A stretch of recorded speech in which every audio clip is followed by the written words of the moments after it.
মাধবপুরবাসী খুবই মনোযোগ দিয়ে শুনবেন। আহা, আমার রব, আমার আল্লাহ তিনি বলতেছেন, হে মানব জাতি, হে ইনসান, কিসে তোমাকে আল্লাহ থেকে জুদা করলো বলো? কে তোমাকে আল্লাহ থেকে জুদা করলো বলো? কিসে তোমাকে আমি আল্লাহর একত্ববাদ থেকে জুদা করলো? কে তোমাকে নামাজ থেকে জুদা করলো? কে তোমাকে জিকির থেকে জুদা করলো? তোমাকে আল্লাহর নবীর ভালোবাসা থেকে জুদা করে দিল? কে তোমাকে রাসূলের তাজিম থেকে জুদা করে দিল? আমি আল্লাহ থেকে কে তোমাকে বিমুখ করে দিল? আল্লাযী খালাকাকা ফাসাওয়াকা ফাআদালাক, যেই রব তোমাকে সৃষ্টি করলেন, আমাকে সৃষ্টি করলেন আমার আল্লাহ, আবার আমাদেরকে সুঠাম করলেন। আল্লাযী খালাকাকা ফাসাওয়াকা ফাআদালাক, যিনি আমাদেরকে সুবিন্যস্ত করলেন, সুঠাম করলেন। আল্লাহ সৃষ্টি করলেন, কিভাবে সৃষ্টি করলেন আমার রব? রূহের কথা পরে আসতেছি, আসেন। মায়ের রেহেমের ভিতরে আমার আল্লাহ কেমনে বানাইলেন? আল্লাহ কোরআনে বললেন, ওয়াবাদা খালকাল ইনসানি মিন তিন, আমি মানব জাতিকে সৃষ্টির সূচনা করলাম মাটি থেকে। এই মানুষের সৃষ্টির সূচনা করলাম মাটি থেকে। এরপরে আল্লাহ বললেন, সুম্মা জাআলা নাসলাহু মিন সুলালাতিন মিন মাইন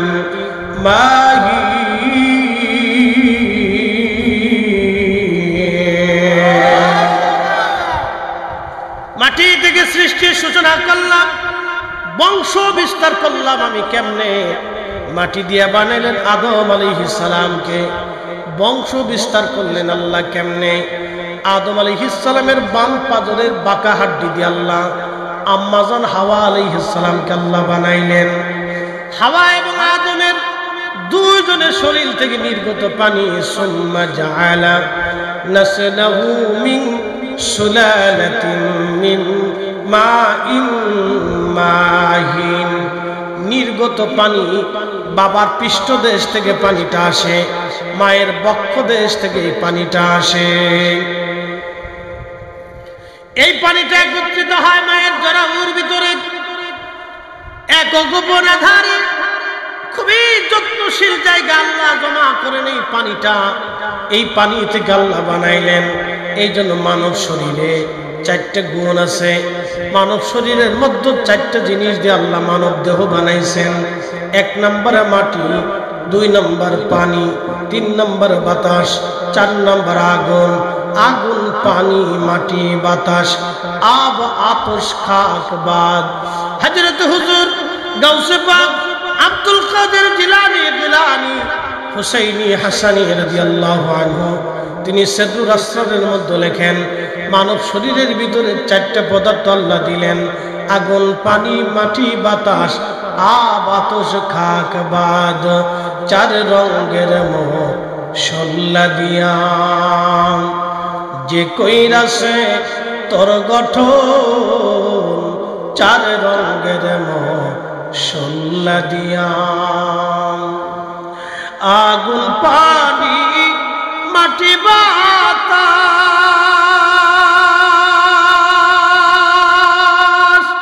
একযোগে করিয়া প্রকাশ। আগুন, পানি, মাটি, বাতাস একযোগে করিয়া প্রকাশ। ওরে দেখলি না তুই কইরা তালাশ, ওরে দেখলি না তুই কইরা তালাশ, কোন জায়গা সে মহাজন। চার রঙের মশলা দিয়া, চার রঙের মশলা দিয়া যে কইরাছে তোর গঠন, চার রঙের মশলা দিয়া। আল্লাহুম্মা সাল্লি আলা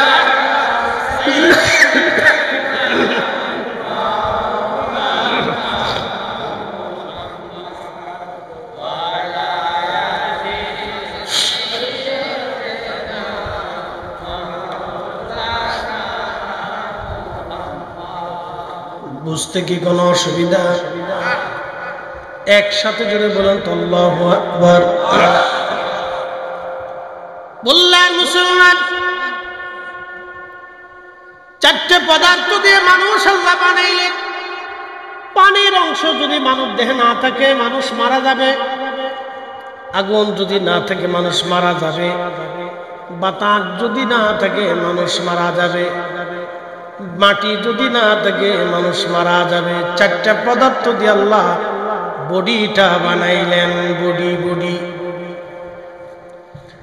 এই জন্য আল্লাহ বলেন আল্লাযী খালাকাকা, যিনি তোমাকে সৃষ্টি করলেন, ফাসাওয়াকা ফাআদালাক, সুবিন্যস্ত করলেন এবং সুঠাম করলেন, শক্তিশালী করলেন। হে মানুষ, ফি আইয়ি সূরাতিন মা শাআ রাক্কাবাক, এবং তিনি আল্লাহ যেমন করে ইচ্ছা তেমন করে তোমার সুরত আমার আল্লাহ বানাইলেন। একবার জোরে বলা যাবে কি আল্লাহু আকবার। অন্ধকে বানাইছে, ল্যাংড়াকে বানাইছে, বোবাকে বানাইছে, ভিখারিকে বানাইছে, ধনীকে বানাইলো। তাহলে আল্লাহ সবই বানাইলেন, কি জন্য বানাইলেন? আল্লাহ আদম সফিউল্লাহর খ্রিস্ট দেশে আল্লাহ হাত রাখলেন, সমস্ত আদম সন্তানের রূহ গলিয়ে আদম নবীর সামনে আসলেন। আদম নবী দেখে একজনে ধনী হবে, আর একজন গরিব হবে, ল্যাংড়া হবে, কানা হবে, বোবা হবে, পাগল হবে, রাজা হবে, বাদশা হবে, আমির হবে, আলেম হবে, জালেম হবে, ইমাম হবে, মুসল্লি হবে। একদিন মাটি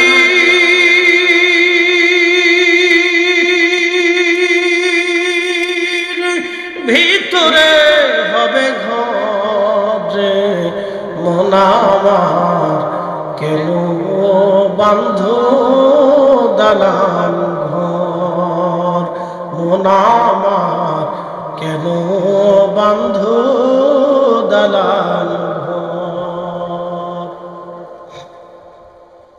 কষ্ট হচ্ছে আপনাদের? বোঝা যায় কিনা? ঘুম আসে কিনা? তাহলে একসাথে ধরে বলেন তো আল্লাহু আকবার। ঘুম দেওয়া যাবে না, ঝিম দেওয়া যাবে না, চোখ টান করা যাবে না, নাহলে কথা বুঝবেন না।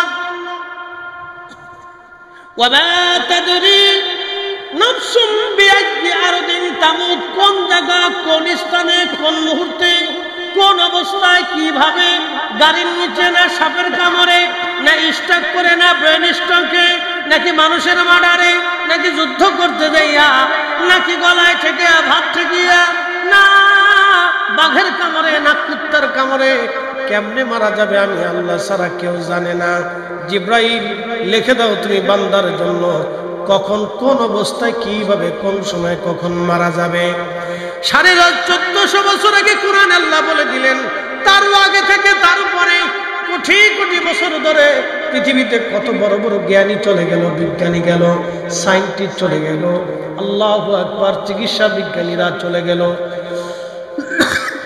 বড় বড় পারমাণবিক বিজ্ঞানী চলে গেল, বড় বড় অর্থনীতিবিদ চলে গেল, পদার্থবিদ, রসায়নবিদ, যারা এইরকম বাতি জ্বালানোর, বিদ্যুৎ জ্বালানোর জন্য তার জ্ঞান বিজ্ঞান গবেষণা করে আজকের মাইক বানানো, ভিডিও বানাইলো, এক জায়গায় বসে তামাম দুনিয়া দেখা যায়।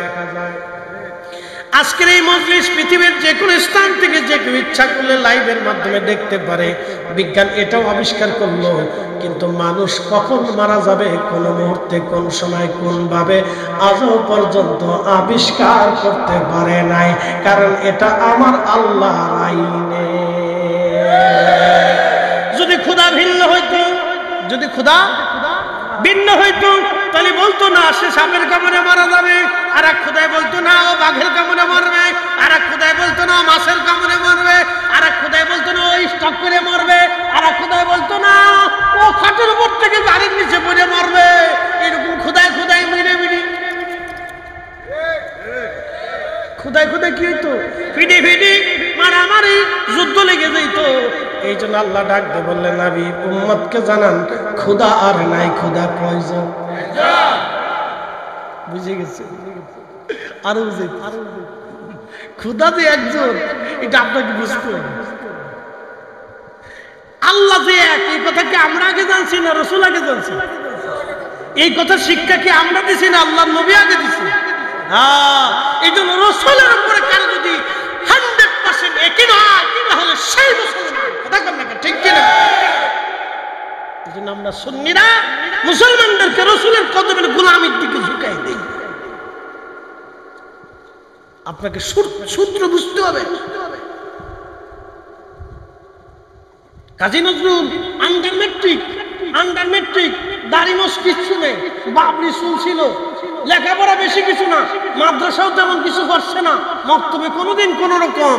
কি চমৎকার লেখছে, আল্লাহকে যে পাইতে চায় হযরতকে ভালোবেসে, আল্লাহকে যে পাইতে চায় হযরতকে ভালোবেসে, আরশ কুরসি লৌহ কলম না চাইতেই পেয়েছে সে।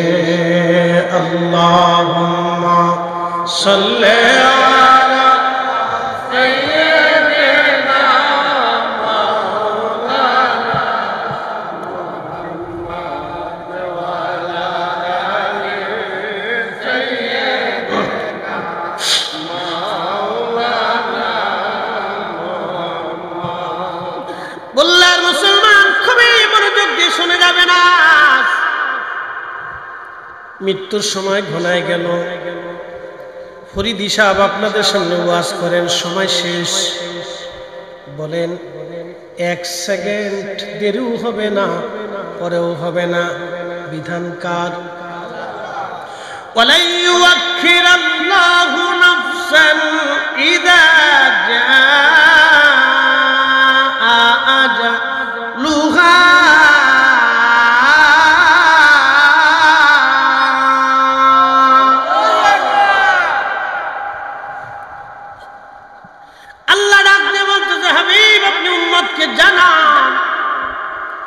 উম্মতকে জানান হায়াত শেষ হয়ে যাওয়ার পরে 1 সেকেন্ড আগেও না, 1 সেকেন্ড পরেও না, 1 সেকেন্ড আগেও হবে না, পরেও হবে না।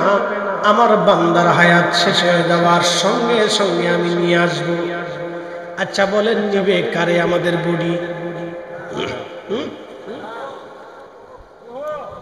জোরে বলেন, কি নিবে? কোন সময় দিছিল? মায়ের পেটে 1 মাস 4 মাসের সময়, 120 দিনের মাথায়। একসাথে কোন আল্লাহু আকবার। আল্লাহর সূত্রের মধ্যে কোনো ভুল আছে? যদি ক্ষুধা 33 কোটি হইতো তাহলে বিরাট যুদ্ধ, পানাপানি, কিলিগুড়ি, মারামারি, গুতাগুতি। ক্ষুধা কয়জন? একজন। এই রূহ নেওয়ার জন্য আসছে আজরাইল। কি আসছে? রূহ নেওয়ার জন্য আসলো আজরাইল। দিলেন কখন?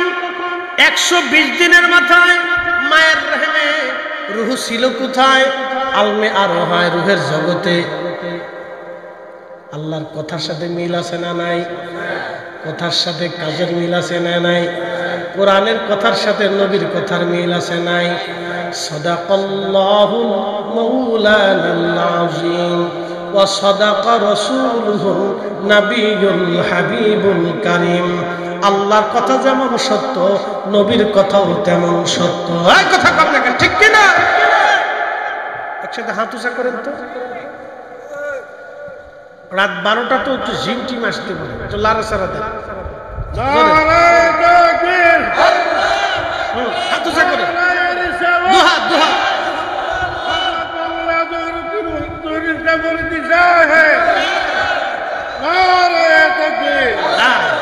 ঠিক আছে, বোঝা গেছে সজাগ আছে, বোঝা গেছে সজাগ আছে। 120 দিনের মাথায় কত? 100। কোন জায়গা? মায়ের রহমে। আরে গেদাগুদিয়ে ওখানে সব কটে নিয়ে একবার ওই তাবারকের ডেক্সির সামনে নিয়ে তসবিহ ধরে দিয়ে জিকির করতে পারে যে তোরা বাবা এখানে সার্ভিস দিয়ে ঘিরে ধীরে জিকির কর, পরে তো করে দিচ্ছি। ওখানে সব লয়ে যায়, ওরা খালি ভনমন ভনমন করে ঘুরতেছে। ওরা খুব আনন্দে আছে, আজকে খুব মজা আছে। ওরা যেরকম মজা করতেছে তার চেয়ে বেশি মজা কবরস্থান গোরস্থানবাসীদের হচ্ছে। তারা আজকে আন্তরিকভাবে খুশি, হারে আমার আওলাদ আজকে দুয়ার জন্য বসে গেছে। আল্লাহু আকবার, জোরে বলেন। বেশি খুশি তারা আজকে, তারা বেশি খুশি হয়ে গেছে। বাচ্চাদের চাইতে বেশি খুশি তারা। কবরের উপরে এসে একজন আরেকজনে বলে, শুনছিস নি আব্দুল করিম, ও দেখ তোর ভাতি যাইছে, তোর রহিম তোর ভাতি যাইছে। ওই জগৎ সম্পর্কে আমি আসতেছি, একটু অপেক্ষা করে। রুহু ছিল আলমে আরো হাতে, আল্লাহ 120 দিনের মাথায় দিয়ে দিলেন মায়ের রেহেমের ভিতরে। কতদিন বাঁচবেন, কতদিন নির্দিষ্ট সময় শেষে আপনার জন্য মালাকুল মউত হাজির হয়ে গেছে। কি প্রেসিডেন্ট, কি ধনী, কি জ্ঞানী, কি ডাক্তার, কি বিজ্ঞানী, সবার সামনে মালাকুল মউত হাজির। আল্লাহ বলে দিলেন, কুল ইন্নাল মাউতাল্লাযী তাফিরুনা মিনহু ফাইন্নাহু মুলাকীকুম।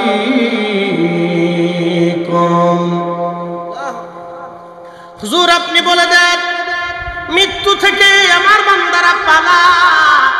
বন্ধুরে বলে দেন, ওই মরণ থেকে পালানোর কোনো রাস্তা নাই। মালাকুল মউত তার সাথে মুলাকাত করবে।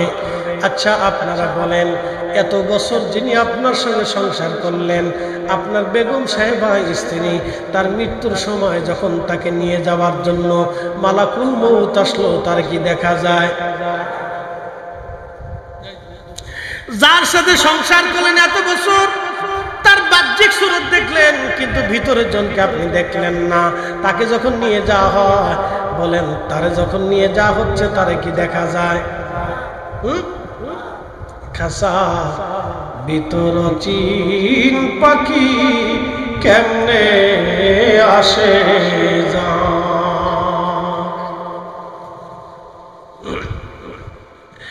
এ বন্ধু, খুব মনোযোগ দিয়ে শুনিয়া যান। আপনার ভিতর থেকে যখন রূহ নামক ইঞ্জিন নিয়ে যাওয়ার জন্য আজরাইল আসবে, আজরাইলকে আপনি ছাড়া অন্য কেউ দেখে না।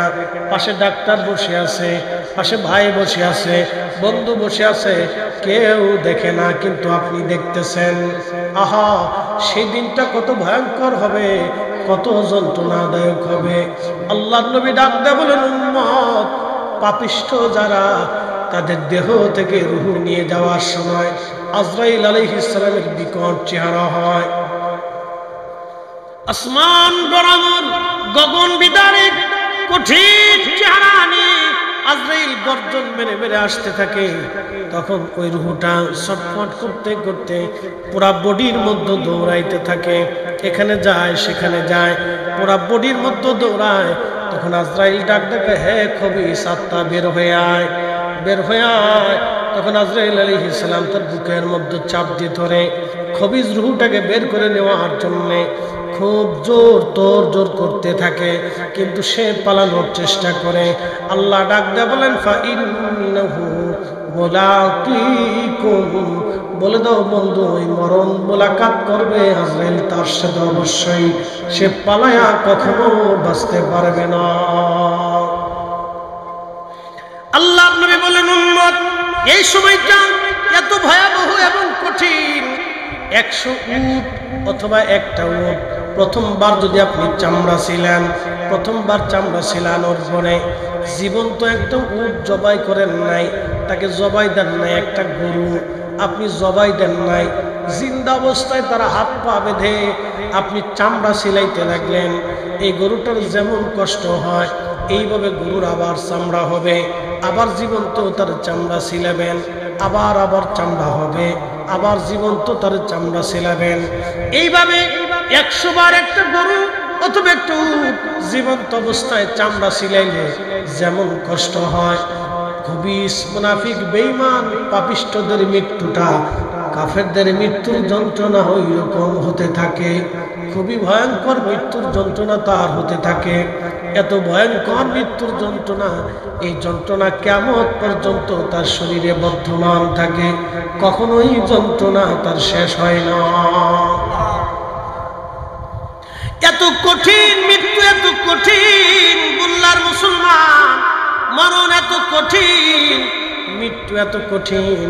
আহা, আল্লাহ পাক রব্বুল আলামিন ডাক দেয়া বললেন, যখন ওই খবিস রূহটাকে জিবরাইল আজরাইল নিয়ে চলে যায়, বের করে নিয়ে যায়, তখন সামাম পৃথিবী ভরে গন্ধ ছড়াইতে থাকে, দুর্গন্ধ ছড়াইতে থাকে। আপনারা সিকা ছিলেননি? সিকা চিকা চিনেননি আপনারা? আচ্ছা বলেন, এই চিকা যদি ঘরের মধ্যে দৌড়ায় তাহলে কেমন হবে? খুবই গন্ধ। ঠিক চিকার মতো এরকম গন্ধ ছুটে তামাম পৃথিবীতে, তামাম সৃষ্টিতে। এই গন্ধগুলি আমরা পাই না। ফেরেশতারা ডাক ডাকা, আজরাইল এই খবিস রূহটা কার? বলে আব্দুল করিমের বেটা আব্দুর রহিমের খবিস রূহ। কয় তাড়াতাড়ি তাকে জাহান্নামের মধ্যে নিক্ষেপ করা হোক। এত দুর্গন্ধ। পাপিষ্ঠ, নামাজি ছিল না, রোজাদার ছিল না, এই যাকাত দেয় নাই, হজ করে নাই, জিকিরে বসে নাই, নামাজ পড়ে নাই, হক হালাল মতো চলে নাই। এই পাপিষ্ঠ রূহ জাহান্নামের মধ্যে তাড়াতাড়ি নিক্ষেপ করুন। তামাম সৃষ্টিতে গন্ধ ছড়িয়ে গেছে।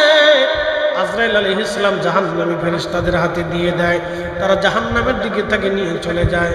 আহা, আর যখন ইমানদারের রূহগুলি আসে, ইমানদারের জান কবজ করার জন্য আজরাইল আলাইহিস সালাম আসে, তখন আজরাইল ইমানদারের পাশে পাশে। নবীজি বললেন, ও আমার উম্মতেরা, ইমানদারের জান কবজ করার জন্য যখন আজরাইল আলাইহিস সালাতু ওয়াস সালাম আসে, তখন তার চেহারাটা সুন্দর নূরানি চেহারা হয়ে আসে। একবার জোরে বলা যাবে কি মারহাবা? মায়ের কোলে, আমার দিকে তাকান, কার কোলে? মায়ের কোলে সন্তানকে দুলাইতে দুলাইতে যেমন ঘুম আসে, আহা, ওই রকম ইমানদারের মৃত্যু ওই রকম হয়ে যাবে। সে বুঝতেই পারবে না কখন তার মৌত হয়ে যায়। আল্লাহ বলেন তখন, ইয়া আইয়াতুহান নাফসুল মুতমাইন্না তুরজিই ইলা রাব্বিকি রাদিয়াতান মারদিয়া ফাদখুলি ফি ইবাদি ওয়াদখুলি জান্নাতি। চিৎকার করে জোরে বলেন আল্লাহু আকবার। আচ্ছা আপনারা বলেন, হায়াতের রূহ, হায়াতের দেবতা আর মৃত্যুর দেবতা যদি আলাদা হইতো, তাহলে দুই দেবতার মধ্যে মৌত নিয়ে আর হায়াত নিয়ে পিডি হইতো, মারামারি হইতো, ঠিক কিনা? তাহলে একজনের নিয়ন্ত্রণে তামাম পৃথিবী, তামাম সৃষ্টি চলে। হায়াত মৌত একজনের নিয়ন্ত্রণে চলে। জবান খুলে বলেন, সেই মালিকের নাম কে? আসেন জবান খুলে সেই মালিকের কিছু সময় আমরা জিকির করি, আল্লাহ আল্লাহ আল্লাহ আল্লাহ। একসাথে জবান খুলে আল্লাহ আল্লাহ আল্লাহ আল্লাহ আল্লাহ আল্লাহ আল্লাহ আল্লাহ আল্লাহ আল্লাহ আল্লাহ আল্লাহ আল্লাহ আল্লাহ আল্লাহ আল্লাহ। পাগলা রে ডুবলো বেলা দেখনা চাহিয়া, আল্লাহ আল্লাহ আল্লাহ আল্লাহ আল্লাহ আল্লাহ আল্লাহ আল্লাহ আল্লাহ। পর পর ডাকবো দিলে, পর পর ডাকবো দিলে, পর হবে তুই কে দে যাওয়া, পর হবে তুই কে দে যাওয়া। ডুবলো বেলা দেখনা চাহিয়া, আল্লাহ আল্লাহ আল্লাহ আল্লাহ আল্লাহ। পাগলা রে ডুবলো বেলা দেখনা চাহিয়া, আল্লাহ আল্লাহ আল্লাহ।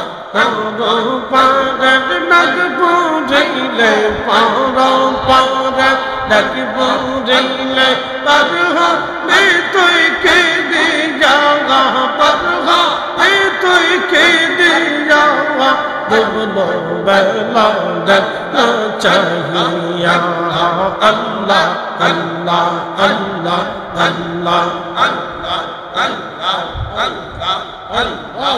সন্দের জীবন হেলাই খেলা শেষ ভঙ্গিতে চলিলাম, নামাজ রোজা জিকির ফিকির